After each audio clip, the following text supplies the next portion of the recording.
ध्यान के सामने रखकर बोला तो उस पार्टी का नाम मजलिस इत्तेहादुल मुस्लिमीन है। मैंने अभी पिछले पार्लियामेंट के सेशन में भी ये बात को कहा था।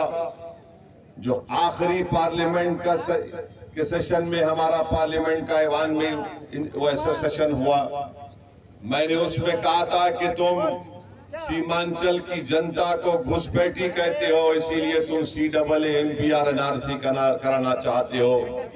नरेंद्र मोदी पूर्णिया में आए और नरेंद्र मोदी ने कह दिया कि इस इलाके में घुसपैठी घुस रहे हैं।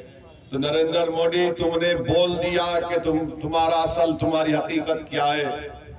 तुमने बता दिया सीमांचल की जनता को कि तुम यहाँ पर CAA NPR NRC के नाम पर सीमांचल की जनता को भारत की शहरियत से महरूम करना चाहते हो।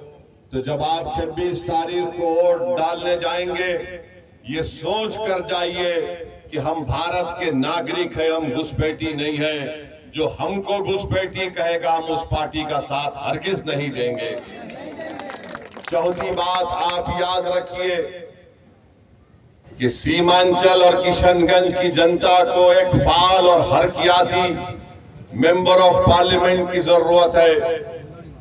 आपके सामने JDU के मास्टर है, मगर ये नाम इसका मास्टर जरूर है, मगर इसका असली मास्टर RSS और नरेंद्र मोदी है। याद रखिए, ये नाम का मुजाहिद है, ये नाम का मुजाहिद है, इसका मास्टर मोदी है।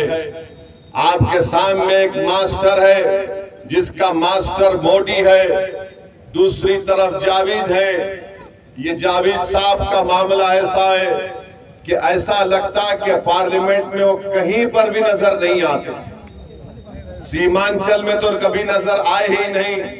ये मैं नहीं कह रहा हूं, कांग्रेस पार्टी के जलसे से, जिसमें कांग्रेस के सदर बैठे हुए खड़गे साहब, उनके सामने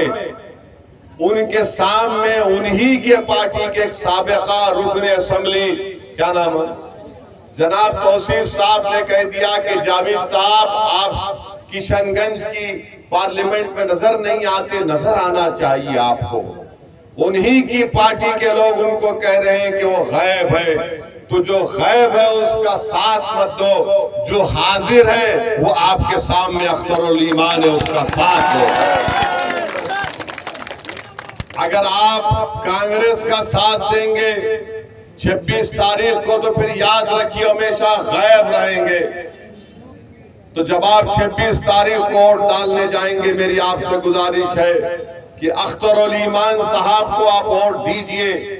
अख्तरुल ईमान की शख्सियत को कामयाब करना नहीं है, सीमांचल की जनता की कामयाबी के लिए, इंसाफ के लिए आपको अख्तरुल ईमान को कामयाब करना है।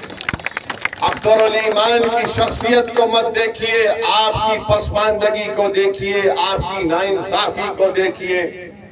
कल जब पार्लियामेंट में CAA NPR NRC का कानून लाया जाएगा इस सरजमीन पर, आप अपने दिलों पर हाथ रखकर सोचिए कि जब यहां पर NPR NRC होगा तो क्या जावेद लड़ेगा या ये मास्टर लड़ेगा। जावेद को उसकी पार्टी कहेगी खबरदार तुम हिलना नहीं, तुम गायब हो जाओ। मास्टर से कहेंगे कि तू मास्टर नाम का है, तेरा मालिक मोदी है, तू जबान नहीं खोलना। कौन उस वक्त दौड़ते हुए आपकी तकलीफ को और आपकी मुसीबत में आएगा, उसका नाम अख्तरुल ईमान होगा। इस बात को याद रखिए आप। और फिर मैं आपको बताना चाहूंगा, अख्तरुल ईमान को किशनगंज की जनता अपना MP बनाकर कामयाब करेगी तो अख्तरुल ईमान भारत की लोकसभा में मेरे बाजू बैठेगा, मेरे बाजू अख्तरुल ईमान बैठेंगे। और जब मेरे बाजू बैठेंगे तो पूरे कैमरा दूल्हे को देखते हैं, अख्तरुल ईमान को भी देखेंगे। जावेद को आपने बिठाया मगर जावेद कहीं नजर नहीं आते। ये खुद उनकी पार्टी कह रही है, हम नहीं कह रहे। तो जो नहीं दिखता उसको वोट नहीं देते, जो दिखता है उसी को वोट देते, और जो बिकता है उसको वोट नहीं देते। एक तरफ बिक चुका है, एक दिखता नहीं है, एक ना बिकता है और दिखता है, उसका नाम अख्तर अली ईमान है। तो इसीलिए हम आपसे अपील करने आए हैं कि 26 तारीख के दिन आपको एक तारीख बनाना है। लोग समझ रहे कि एमआईएम पार्टी को हम रोक लेंगे, आप नहीं रोक पाएंगे एमआईएम पार्टी को।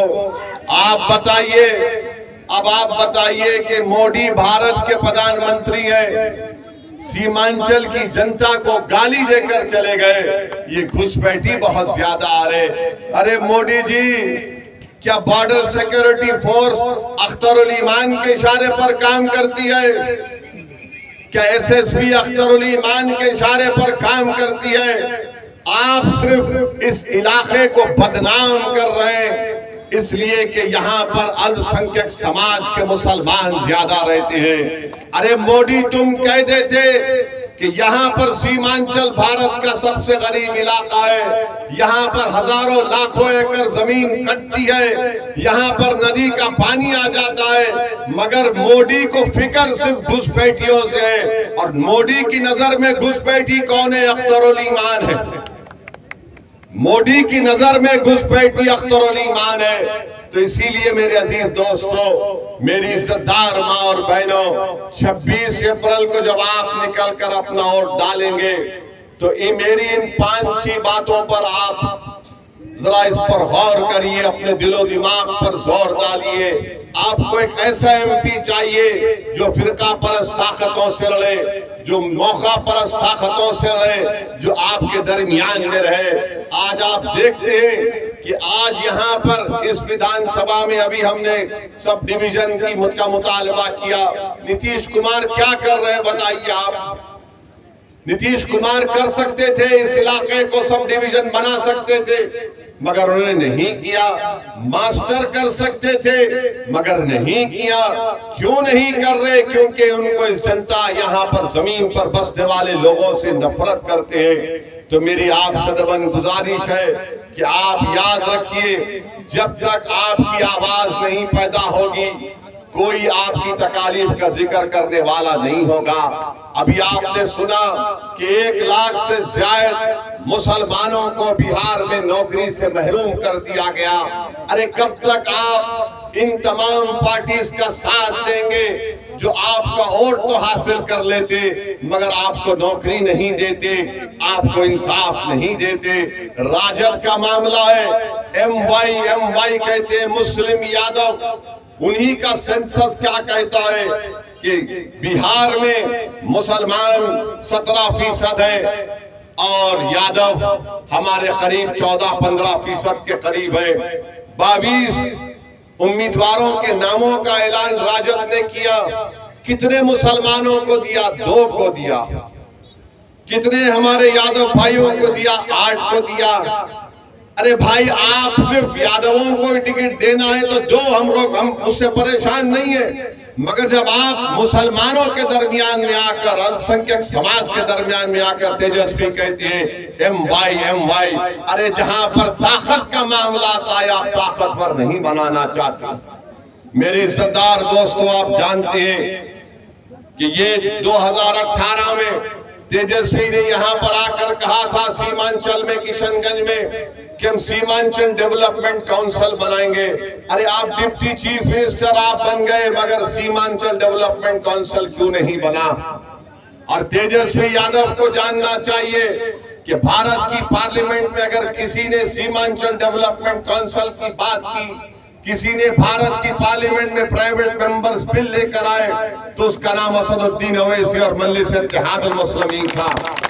मेरे अजीज दोस्तों और बुजुर्गों, एएमयू कैंपस का अख्तर भाई से सुन चुके हैं, अलीगढ़ मुस्लिम यूनिवर्सिटी का कैंपस। मोदी नहीं बोलेंगे, नीतीश कुमार नहीं बोलेंगे, और डॉक्टर जावेद तो बेचारे, उनको बोलने आता भी नहीं है, वो क्या बोल सकते हैं? मेरे अजीज दोस्तों और बुजुर्गों, मैं अभी कहीं पढ़ रहा था कि डॉक्टर जावेद ने ये कहा कि वो 5 साल में डॉक्टर जावेद ने, उन्होंने ये कहा, क्या कहा भाई? हाँ, डॉक्टर जावेद ने ये कहा कि मैं 5 साल में 1.5 लाख किलोमीटर पैदल चला हूं और रोज 100 किलोमीटर चलते थे वो। जावेद साहब, आप तो मोदी से बड़ा फेंकना शुरू कर दिए। अरे आप बताइए कि कितने, उन्होंने कहा कि मैंने 5 साल में 1.5 लाख किलोमीटर पैरों से चला है।